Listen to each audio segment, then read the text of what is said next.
الرحمن الرحيم يا أيها الذين آمنوا كتب عليكم الصيام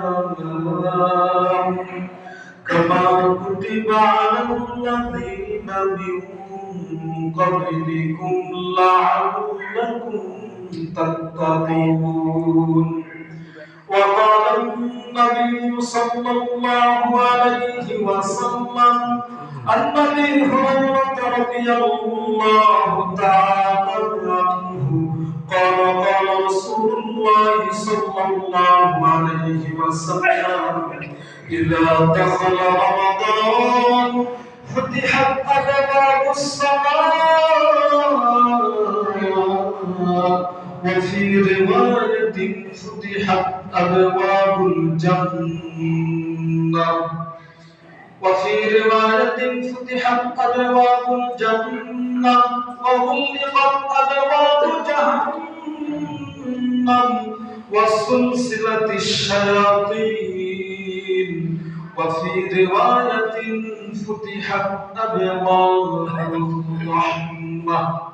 الحمد لله আল্লাহ পাক রব্বুল আলামিনের দরবারে লক্ষ কোটি শুকরিয়া জ্ঞাপন করতেছি যে মহান আল্লাহ পাক রব্বুল আলামিন আমাদেরকে দুনিয়াবী সমস্ত কাজ থেকে বিরত রাখার পর আল্লাহ পাক রব্বুল আলামিন তার ঘর মসজিদ হচ্ছে আল্লাহ পাক রব্বুল আলামিনের কাছে সবচাইতে বড় সম্মানের জায়গা, উৎকৃষ্ট জায়গা হচ্ছে মসজিদ।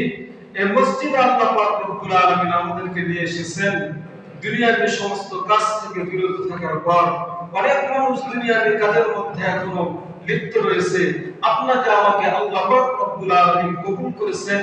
আল্লাহ পাকের দয়া শামিল হাল আমাদের উপর হয়েছে। এইজন্য আমরা মসজিদে আসতে পেরেছি। এইজন্য আমরা শুকরিয়া জ্ঞাপন করি। সকলে বলুন আলহামদুলিল্লাহ। শুধু তাই নয়, আল্লাহ পাক রব্বুল আলামিন আমাদেরকে দুনিয়াতে পাঠিয়ে ক্ষান্ত হন নাই। আল্লাহ পাক রব্বুল আলামিন আমাদেরকে দুনিয়াতে পাঠানোর পরে এমন একজন নবীর উম্মত বানায় পাঠিয়েছেন যে নবীর উম্মত হওয়ার জন্য অন্যান্য নবীরা পর্যন্ত আল্লাহ পাক রব্বুল আলামিনের দরবারে দস্তরখাত করেছেন। আর আমরা এমনি নবীজির উম্মত হয়ে গেছি কোনো দরখাস্ত করা ছাড়াই। আমরা কেউ দরখাস্ত করেছি ভাই? কেউ আমরা দরখাস্ত করি নাই। আল্লাহ পাক রব্বুল আলামিন দরখাস্ত করা ছাড়া আমাদেরকে শ্রেষ্ঠ উম্মত বানাইছেন। এজন্য আমরা শুকরিয়া আদায় করি। সকলে বলুন আলহামদুলিল্লাহ। মুসলমান ভাইরা আমার, আপনাদের সামনে আমি কোরআন কারীমের সূরা বাকারা, কোরআন কারীমের সবচেয়ে বড় একটি সূরা, সূরা বাকারা থেকে আয়াত কারিমা একটা আয়াত কারিমা তেলাওয়াত করেছি। আল্লাহ পাক রব্বুল আলামিন আয়াত কারিমার মধ্যে বলেন, ইয়া আইয়ুহাল্লাযীনা আমানু কুতিবা আলাইকুমুস সিয়াম কামা কুতিবা আলাল্লাযীনা মিন ক্বাবলিকুম লাআল্লাকুম তাত্তাকুন। আল্লাহ পাক রব্বুল আলামিন বলেন, হে ইমানদারগণ, তোমাদের উপর রমাদান মাসের রোজা ফরজ করা হয়েছে। আই ফুরিদা আলাইকুমুস সিয়াম, রমাদান মাসের রোজা তোমাদের জন্য ফরজ করা হয়েছে। আবার আল্লাহ পাক রব্বুল আলামিন আমাদের রব এমন একজন রব যে রব রব্বুল আলামিন বললেন রোজা তোমাদের জন্য ফরজ করা হয়েছে। তারপরে আল্লাহ পাক রব্বুল আলামিন আরেকটা কথা বললেন যে লাআল্লাকুম তাত্তাকুন। এর আগে আরেকটা কথা আল্লাহ পাক রব্বুল আলামিন বলে দিলেন, তোমাদের পূর্ববর্তীদের জন্য এতটা ফরজ ছিল, তাদের উপরে এতটা ফরজ ছিল।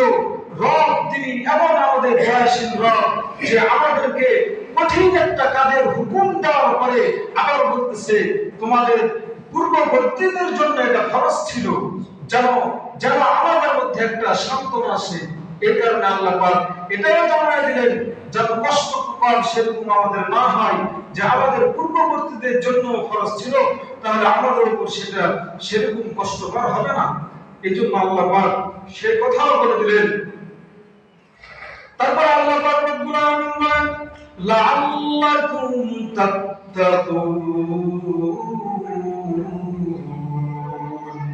আল্লাহ রাব্বুল আলামিন বলেন তোমরা যদি এই রোজাগুলো ঠিকমতো যদি আদায় করতে পারো তাহলে অবশ্যই তোমরা মুত্তাকিতে পরিণত হয়ে যাবে।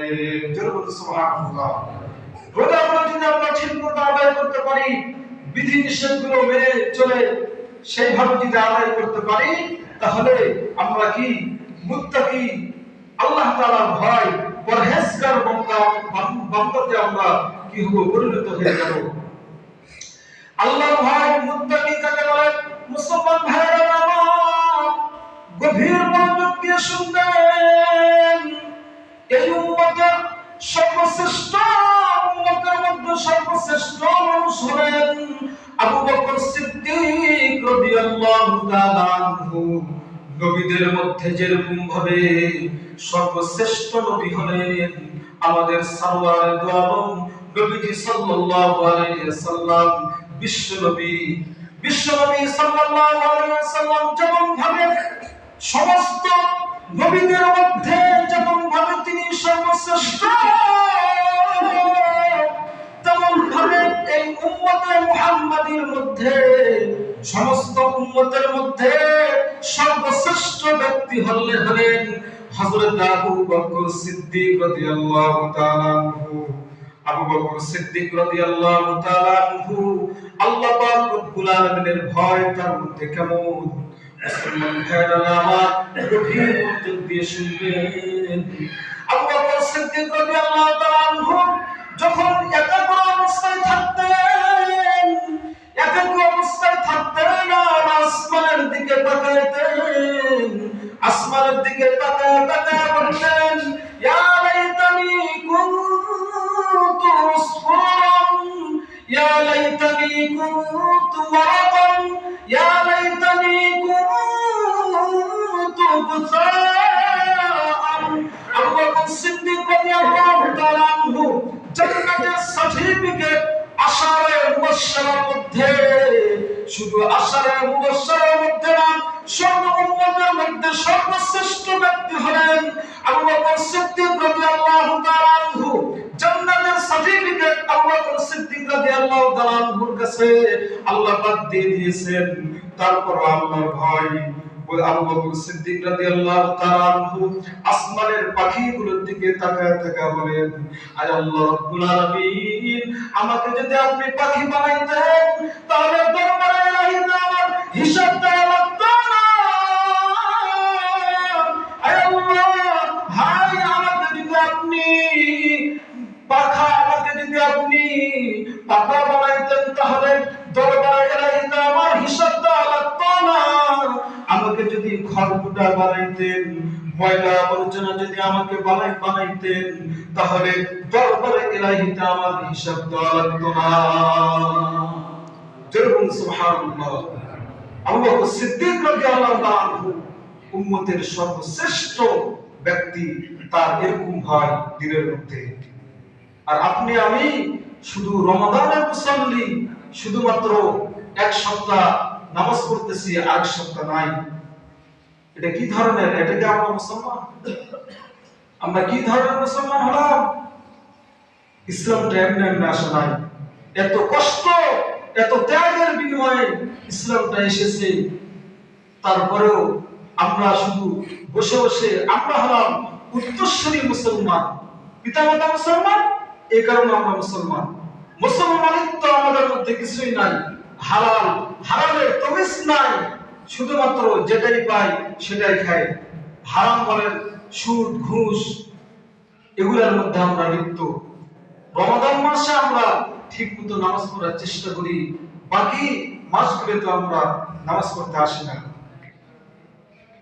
আমাদের সামনে বিশাল একটা জগৎ আছে, এই জগতে আপনাকে আমাকে যেতে হবে, এটার একটি চিন্তা আছে মাথায়?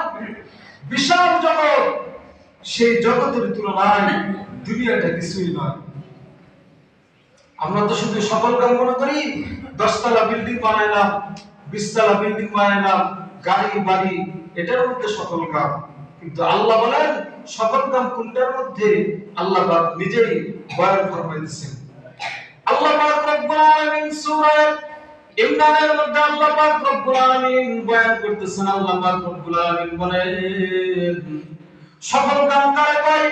আল্লাহ পাক রব্বুল আলামিন বলেন ফামান যুহজিহা আনিন নারি ওয়া উদখিলাল জান্নাতা ফাকাদ ফাজ ওয়া মাল হায়াতুদ দুনিয়া ইল্লা মাতাউল গুরুর। আল্লাহ পাক রব্বুল আলামিন বলেন দুনিয়ার মানুষ তো শুধু মনে করে আমার বাড়ি আছে, গাড়ি আছে, আমি সফল কাম হয়ে গেছি, আমার ছেলে বিদেশে আছে, বিদেশ থেকে টাকা পাঠায়, আমি সফল কাম, আমি শুধু ঘুরতেছি আর খাইতেছি, আমি সফল কাম। কিন্তু মালিক রব্বুল আলামিন পরওয়ারদিগার আলম বলেন সফল কাম হলো ওই ব্যক্তি যাকে আল্লাহ পাক রব্বুল আলামিন জাহান্নাম থেকে মুক্তি দিয়ে জান্নাতে প্রবেশ করান, এই ব্যক্তি হলো সফল কাম। যেরকম সুবহানাল্লাহ। তাহলে সফল কাম কোন ব্যক্তি? আমি বুঝতে পারলাম সফল কাম হচ্ছে ওই ব্যক্তি যে ব্যক্তিকে জাহান্নাম থেকে মুক্তি দিয়ে জান্নাতে প্রবেশ করালেন আল্লাহ পাক রব্বুল আলামিন, এই ব্যক্তি হচ্ছে সফল কাম। এজন্য আমাদের কি করতে হবে? সামনে আমাদের কবর আছে, হাসর আছে, পুলসিরাত আছে, মিজান আছে, এগুলোতে আমাদেরকে পদার্পণ করতে হবে। আল্লাহ পাকের কাছে আমাদেরকে জবাবদিহিতার কাঠগড়ায় দাঁড়াইতে হবে। এজন্য আমরা হুঁশিয়ার হয়ে যাই, সাবধান হয়ে যাই, আল্লাহ পাককে ভয় করি। আল্লাহ পাকের ভয় হচ্ছে মেন। আল্লাহ পাকের ভয় যদি আমাদের মধ্যে থাকে তাহলে আমরা গুনাহের কাছ থেকে বেঁচে থাকতে পারবো। এজন্য আল্লাহ পাকের ভয় আমাদের অন্তরে নিয়ে আসতে হবে। তো মুসলমান ভাইরা আমার, আমি আপনাদের সামনে একটা বিষয় নিয়ে আলোচনা করার উদ্যোগ নিয়েছিলাম। সে বিষয়টা হচ্ছে আমরা অনেকেই মনে করি যে আমার ছেলে আমার কথা শোনে না, আমার মেয়ে আমার কথা শোনে না। তো আপনার ছেলেটা তো আপনার, মেয়েটা আপনার, কিন্তু কথা কেন শোনা না? পিতামাতা তো আগে না সন্তান আগে? ভাই কথা বলেন, পিতামাতা আগে না? পিতামাতা তো আগে, পিতামাতার থেকে সন্তান ভূমিষ্ঠ হয়, সন্তান জন্মগ্রহণ করে। তাহলে আপনার ছেলে আপনার মেয়ে আপনার কথা শোনে না, কেন কথা শোনে না? মুসলমান ভাইরা আমার, আপনার ছেলে আপনার মেয়ে অথচ আপনার কথা শোনে না। আল্লাহ পাক রব্বুল আলামিন কুরআন কারীমের মধ্যে বলেন ইয়া আইয়ুহাল্লাযীনা আমানু কু আনফুসাকুম ওয়া আহলিকুম নারা। আল্লাহ পাক রব্বুল আলামিন বলেন হে ইমানদারগণ, তোমরা নিজেরা জাহান্নামের আগুন থেকে বাঁচো এবং তোমাদের পরিবার পরিজনকে জাহান্নামের আগুন থেকে বাঁচাও। আল্লাহ পাক রব্বুল আলামিন বলেন, আল্লাহ পাক রব্বুল আলামিন পরিবার পরিজনকেও সন্তান সন্ততিকেও জাহান্নামের আগুন থেকে বাঁচাবার কথা আল্লাহ পাক রব্বুল আলামিন বলেন। সন্তানের সাথে পিতামাতার যে মুহাব্বত, এই মুহাব্বতটা হচ্ছে একটা ফিতরাত। সন্তান যদি না খায় পিতামাতা কষ্ট পায়, পিতামাতা সন্তানকে ভালোবাসে, এই ভালোবাসা হলো স্বার্থহীন ভালোবাসা। এই ভালোবাসার মধ্যে কোনো স্বার্থ নাই। পিতামাতা সন্তানকে যে ভালোবাসে, এই ভালোবাসার মধ্যে কোনো স্বার্থ নাই। পিতামাতা না খেয়ে সন্তানকে খাওয়ায়, পিতামাতা না করে সন্তানকে পড়ে পিতামাতা তৃপ্তি পায়, পিতামাতা আনন্দ পায়। সন্তানকে সন্তানের সব কিছুর দায়িত্ব পালন যদি ঠিক মতো করতে পারে পিতামাতা, তাহলে পিতামাতা আনন্দ পায়। এরকম ভাবে আল্লাহ পাক রব্বুল আলামিন চান যে ইসলামটা হচ্ছে এমন একটা ধর্ম, আপনি দুনিয়াতে আপনার ছেলে মেয়েকে যেভাবে খাওয়ায় তৃপ্তি পান, পরে তৃপ্তি পান, এমনই ভাবে যদি আপনি আপনার সন্তানকে এমনই ভাবে জাহান্নামের আগুন থেকে বাঁচাবার চেষ্টা করতে হবে।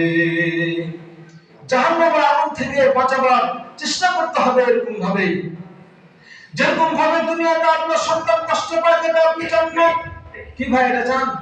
কথা বলেন। আপনার সন্তান কষ্ট পাবে এটা আপনি চান? আপনার মেয়ে কষ্ট পাবে এটা চান? এটা চান না।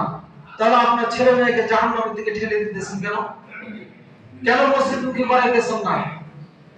15 বছর 18 বছর বয়স হয়ে যেতেছে ছেলে মসজিদে আসে না, কিছু বলেন না আপনি, তার ভাত বন্ধ করে দেন। এত বড় বড় ছেলেকে আপনি খাওয়ান কেন? কি দরকার পড়েছে আপনার? আপনাকে জাহান্নামের আগুন থেকে বাঁচতে হবে। আপনার সন্তান আপনার কথা শোনে না। কেন শোনে না? আপনার সন্তানের যে কাজকর্মগুলি ছিল এগুলি আপনাকে করার দরকার ছিল। সন্তান যখন আপনার ভূমিষ্ঠ হয়েছে তখন এই সন্তানকে যেই একামত আযান দেওয়ার, ডান কানে আযান এবং বাম কানে একামতের কথা ইসলামের মধ্যে আছে, এটা আপনাকে দেওয়াইতে হতো।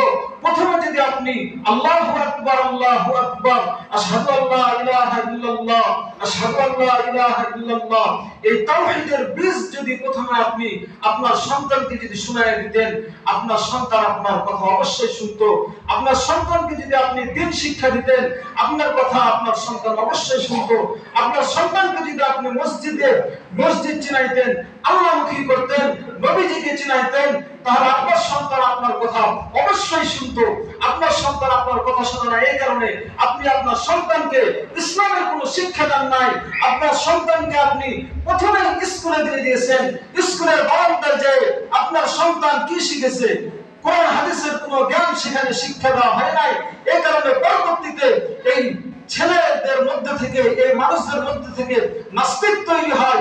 এই জন্য আপনার সন্তানকে সর্বপ্রথম আপনি মাদ্রাসা দিবেন, সর্বপ্রথম কোরআনের শিক্ষা দিবেন। তাহলে এই সন্তানটা ভবিষ্যতে এই সন্তানটা ইসলামের বিরোধিতা করবে না। ভবিষ্যতে এই সন্তান আল্লাহকে চিনবে, নবীজিকে চিনবে, সাহাবায়ে কেরামকে চিনবে, আলেম ওলামাকে চিনবে, হুজুরদেরকে চিনবে, মসজিদের ইমামদেরকে চিনবে ভবিষ্যতে। কথা ঠিক না ঠিক মুসলমান? ঠিক। আপনার সন্তানের আপনি শিক্ষা দেন না সেরকম ভাবে, এই জন্য আপনার সন্তান আপনার কথা শোনে না। এই জন্য আপনার সন্তানকে আপনি এখন যাদের সন্তান বড় হয়ে গেছে যদি শাসন করার তৌফিক যদি হয়, ক্ষমতা যদি রাখে তারা শাসন করবেন। আর যাদের সন্তান ভূমিষ্ঠ হবে বা হয়ে গেছে, কিছু 7-8 বছর বয়স হয়েছে, তাদেরকে আপনি মসজিদমুখী করবেন। ভবিষ্যতে আপনার নিজের কামিয়াবি, নিজের জান্নাতে যাওয়ার পর আপনাকে নিজে করতে হবে। কারণ শেষ গন্তব্যস্থল তো আল্লাহ পাক রব্বুল আলামিনের দরবারে আমাদেরকে যেতে হবে। যত অট্টালিকা পাহাড় করেন, আপনি যদি হাসতে থাকেন তাও আপনাকে এই পৃথিবী ছেড়ে যেতে হবে। আপনি যদি কাঁদতে থাকেন তাও এই পৃথিবী ছেড়ে আপনাকে যেতে হবে। আপনি যদি সারাক্ষণ যদি মোবাইলের মধ্যে ব্যস্ত থাকেন, তারপরে এই পৃথিবী থেকে আপনাকে বিদায় নিতে হবে। আপনি যদি সব সময় সর্বদা যদি দুঃখের মধ্যে থাকেন, তাও এই পৃথিবী ছেড়ে যেতে হবে। আপনি যদি সব সময় সুখময় আনন্দময় জীবন যাপন করেন, তাও এই পৃথিবী ছেড়ে আপনাকে যেতে হবে। এই পৃথিবীতে যারা এসেছে, যাদের জীবন আছে, তারা মৃত্যুবরণ করবে। আল্লাহ পাকের ওয়াদা, কুল্লু নাফসিন যায়িকাতুল মাউত, সমস্ত প্রাণী মৃত্যুবরণ করবে। আল্লাহ পাকের ওয়াদা, আইনামা তাকুনু ইউদরিকুমুল মাউত, এই তোমরা যেখানে থাকো না কেন তোমাদেরকে পাকড়াও করবে। আল্লাহ পাকের ওয়াদা, কুল্লু মান আলাইহা ফান, পৃথিবীতে যত চাকচিক্য আছে, পৃথিবীতে যত অট্টালিকা আছে, আসমান বলেন জমিন বলেন, সব কিছু ধ্বংসশীল, সব কিছু একদিন ধ্বংস হয়ে যাবে। সেই দুনিয়ার চাকচিক্য কিছুই থাকবে না।